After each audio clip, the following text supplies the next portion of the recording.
Let's get to my good friend, National Right to Work. He's their CEO. He's their founder. He's everything. Well, he might not be the founder, but he's a president, CEO, head hulo, head gancho, head Pumbaa. Mark Mix. Mark, thanks for being with us today. John, good to be with you. I can't believe you're putting your foot in the political ring. I mean, I knew you were crazy, but now you have removed all doubt. But you're right. Every battlefield needs a leader, and Washington, D.C. is one of those places, John. And I can't think of someone better to try to reorganize a Republican effort in Washington, D.C. than you. So good luck to you. Well, thank you, Mark. And we got a lot of Republicans here now that Trump is here. I got to get him to register here to vote, not where they're from in Indiana or Ohio. And you got to come here. We can really make a difference. So hope to get your help with that. But the real important thing right now is we're at D-Day now. This collective bargaining of all local employees that Virginia is trying to do is going to cost taxpayers estimated $3,000 a year in Virginia in increased taxes, because these arbitrators can rule any way they want. They have no tie to the budget. We have to have a balanced budget. If you're in the Commonwealth of Virginia, they have no tie to it. They can just mandate it. And then they have no choice but to raise taxes, property taxes, to pay for it. The whole thing is maddening, Mark. It's insane. We've seen it in other states. It's a disaster. How do we stop it? Well, look, we're getting down to the very, very end of the legislative session. So right now, the bills have passed each house. The House bill passed the House, Senate bill passed the Senate. They're a little bit different, John, and that's going to give us a little bit of help here, I think, because basically if they don't pass by tomorrow, Friday, then they go into the final week of the legislative session. And that means when they're passed in that piece of the session, that the veto session for Governor Spanberger would be 30 days farther down the road. And so right now, the target is probably Abigail Spanberger, who ran on a campaign of affordability, John, as you heard her again and again and again on the airwaves here in Virginia. And yet here we are talking about a bill that is going to dramatically raise the cost of government. And the only way you fund a dramatic increase in the cost of government is, you nailed it, it's going to be tax increases, and it's going to fall on the families across the Commonwealth. So the House bill's in the Senate bill's in the House. There's a difference. It will probably go to conference committee. It's House Bill 1263 and Senate Bill 378. So if you're interested in getting mobilizing and getting involved in this battle, you can let your senator and House of Delegates member, they still have the chance to oppose these bills, but most likely this will end up in Abigail Spanberger's lap, and we've got to make sure she knows that Virginians are opposed to it. That's why you have to go and fill this petition out. Action, action, action. Talk is cheap. Got to get something done. And we make it easy for you. This is a turnkey operation. Just go to Virginia, spell it out, Virginia, righttowork.com, Virginia, righttowork.com. Spell it out, and then you get a petition and you want to sign it, and just hit send. And then what we do after you hit submit is we immediately, based on your address, send it to your House member. Then we send it to your state senator. And then when the time comes, we send it to Spanberger. Here's what could happen if we get a lot of these petitions in. Spanberger's running for president, right? So she's in a sticky position because she wants the union backing and she wants to sign it. But she also knows this is another thing that's going to cripple her bogus affordability message, which is basically being exposed for the lie it is now based on what her Democrats are doing. What you could see is that she puts out the word to just make it go away in conference so she doesn't have to deal with it. That's the other thing here that could happen, is it simply dies in conference. They say, well, we can't get it together this year. It dies there. That way Spanberger doesn't have to deal with it. Do you see that as a possibility? Yeah, I do, John. And it comes down to the activism and the grassroots pressure. The great late Senator Everett Dirksen of Illinois said, when I feel the heat, I see the light. And it's our job to create the heat and make the politicians see the light. This is bad policy for the Commonwealth. In fact, John, you mentioned in the intro that several states have gone down this road. And let me give you the roster of those states: California, Illinois, New York, New Jersey, Maryland. These states have gone down that road, and you look at the condition they're in fiscally, and you see we don't want that in Virginia. But yet, while those states are trying to reform their bargaining laws, trying to reduce the power of organized labor when it comes to the government sector, Virginia is running headlong in a soup to nuts bill that gives union officials dramatic power. First, it starts with card check unionization. Without even letting government employees vote in secret, about whether or not they want to be in unions. And then it goes to binding arbitration that you mentioned. And they talk about having a no strike clause in the bill, but Massachusetts has a no strike provision in their statute, and there's been 14, or I think, excuse me, 12 illegal strikes over since 2019. The first thing union officials ask for when they go out on an illegal strike is amnesty, to be forgiven of their sins. This kind of program for Virginia is just wrong. And again, states like Tennessee, Arkansas, Florida, Iowa, Indiana, states like that are reforming their bargaining laws. Wisconsin, probably the best case study, when Governor Scott Walker saved taxpayers over $30 billion since the passage of a major reform package of their bargaining laws. They were the first state to try it, and really one of the biggest states to try to get out of it. So Virginia is going into a position where other states are trying to get out, and the only thing that can happen if this thing is passed is increased costs of government. So if it does get out of committee, and I think if I'm Spanberger's staff, I just want, this is one of those bills you just want to go away, so you don't have to deal with it. But then if it does get out of conference and it gets to her desk, you said the veto is extended by 30 days. How's that work? Yeah, there's a 30-day veto where she could sign it immediately if she wanted to, and probably, by putting it, we got to keep putting the heat on right now before it gets to her desk, so she knows there's opposition out there. But they have that 30-day window where the governor can veto bills that come out of the legislature during the last week of the legislative action. So that's where we probably are going to be. If she signed it, or if they pass it today, then she would have until Friday of next week to veto the bill. So if they get it done next week, which I think they will in the conference committee, well, I don't know if they'll get it done, but it'll go to conference committee. Then that opens up that longer window for her to consider her actions on this bill. So the longer the window, the better we have of getting her to veto it, because the more pressure can be applied by her constituents. Absolutely. Right. So that's why we need to get this thing extended out. But look, you got to be an active participate in this. If you live in anywhere in Virginia, if you live in the Commonwealth of Virginia, you want to go to virginiarighttowork.com. This is free, but this is where we come in. This is the activism that we have, and it's so critical right now. Go to virginiarighttowork.com. That's virginiarighttowork.com. Spell it out. Sign your petition there. You're good to go. Yep. Now, Thanks. let's get to the overall right to work bill. We've been very successful, we think, in not having that go forward. That looked like it was going to pass when all these Democrats got in and she took the oath of office. Right to work in Virginia has been so critical for so long, but it doesn't look like this is going to become reality. It looks like Spanberger is likely to put the kibosh on it. Yeah, the bill was introduced. It was actually pre-filed, John, as you know, by a senator that has indicated her opposition to right to work and her desire to force workers to pay union dues or fees to get her to keep a job in Virginia. In this case, the bill got introduced in the Senate. It did not get out of committee. We launched the program with your help, attacking that bill and urging opposition to it. And basically, that's what's happened. Scott Somerville, the president or the Senate leader of the Democrat Party in Virginia Senate, said he wants to deliver 500,000 government employees to the Service Employees International Union, and maybe repealing the right to work law in the meantime was a bridge too far.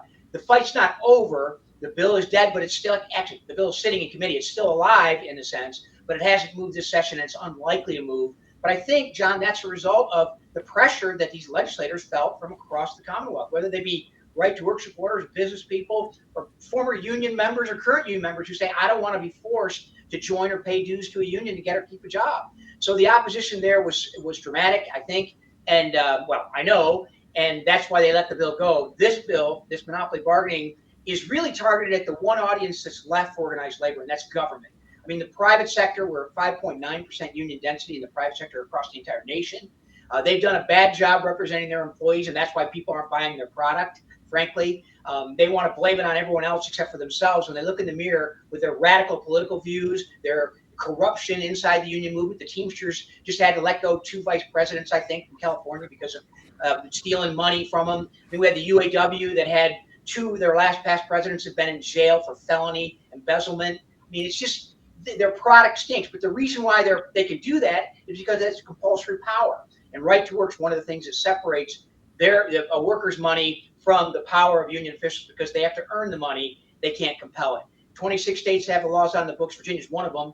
And we know, talking with governors, in fact, I met with a past governor just last week, and he said right to work was a pretty important part of the economic development model for Virginia. And I think like CNBC and other rating agencies look at Virginia and say right to work is part of that policy package that make it attractive for investment, for job growth, and for opportunities. This is why it's so important for everybody to get involved, and it's so easy. I mean, we just ask for one thing, and that's go to virginiarighttowork.com, spell it out, virginiarighttowork.com. Make your voice heard, because we're making a difference. Mark makes his organization, our show, we're making a huge difference across the Commonwealth of Virginia in informing people how bad this stuff is and how much it's going to cost them, and you get nothing out of it. And it's basically a toy for the Democrats in order to funnel money back into their campaigns. That's all it is. This is just a one big wash scheme, and it makes no sense, and you're going to pay for it in higher taxes. I mean, that's just the bottom line. So we got to get this thing defeated. And look, at some point, Governor Spanberger has to, you say, see the light, feel the heat, and see the light. At some point, she's got to own up to her campaign promise of affordability. So far, she's batting zero. It's just everything she's done is making things there more expensive by fees, taxes, and everything else. So in order to do that, you're going to have to make a statement and say, you know what, all this is going to do is raise taxes, et cetera. So virginiarighttowork.com, spell it out. Do it now. Don't delay. Mark, what other states are you guys targeting now? Well, there's lots of opportunities across the state. With 26 that are already on the books, we got 24 to go. I would say that Hawaii, New York, and California are probably at the lower end of the spectrum when it comes to the possibility of passing it. But we want to get a right to work law back in Michigan. We had it there for 10 years. And the first thing Democrats did when they took the House up there by one vote and the Senate by one vote, and Governor Whitmer was reelected, the first bill they introduced, one of the first bills they introduced, I think there were 4 of them, all of them had to do with union power, but the right to work law was gone, zip thud, by a partisan vote after 3 weeks of the legislative session being in order there in Michigan. So we'll try to get that back. We have programs going in New Hampshire, we have Colorado, Montana. Other states have been talking about it. I think by the time we get to the next election, 2028, the right to work issue will be a big issue. And I think it'll be part of the dialogue when we get to those elections. And I think there's an opportunity to pass 2 or 3 or 4 more. We obviously have to defend the ones we have, like Virginia, which we're trying to do right now. We've got a couple of interesting battles, like in Arizona and other places where they talk about repeal of right to work. But people, when they hear about this, they rise up. They let the politicians know it's not a good idea. So more to come. Hopefully we'll get Virginia protected. Hopefully we can stop this bill that, to your point, John, is basically the mechanism for empowering the Democrat Party. I mean, they sit down at the table with the people they elected, and they negotiate a contract that takes money out. Well, you're from D.C. now. I'm in Virginia. It'll take money out of Virginians' pockets and put it back into the union coffers, which they use. Obviously, as you said, it's a vicious cycle. It ends up back in the political process. I mean, basically, you get taxed. It goes to the unions. The unions take a portion of your tax money, and then they donate to Democrat candidates that are going to continue to confiscate money from workers. I mean, it's actually, if you're a Democrat, it's a brilliant plan, right? Let's get tax dollars to go here, and then let's take the tax dollars and let's keep the left-wing Democrats in charge. So we'll give it to them so they can continue to pass legislation in order to keep confiscating more money out of the workers. I mean, it really is a brilliant plan. Yeah, it's a great business. Diabolical as it is, it's brilliant. Yeah, it's a great business model if you can get it. Compulsion is something that I think it's a monopoly. First of all, you have government, which is a monopoly, and now you're going to apply a monopoly on top of monopoly, and that type of compulsion is a predicate for corruption, and it's a predicate for the accumulation of dramatic power. And again, when you look at the states that are probably the highest, into the deep end of the pool on this, like California, New York, New Jersey, Illinois, you see what the future looks like for Virginia if this thing goes forward to the scale and scope that they intended, as the bills are currently pending right now in the Virginia legislature. I'll tell you, it's a lot of fun. It's just talking about this, because this is the purpose of our show, just to have people understand how this whole thing works and what a diabolical scheme that the Democrats have been doing forever. I mean, it really is. You got to hand it to them. I mean, they got a lot of this stuff figured out, but we got to beat it in the grassroots. That's how you beat this stuff. Now, what happened in New Hampshire? We got a Republican legislator there. We try to get right to work. They don't pass it. I mean, with Republicans like that, who needs Democrats?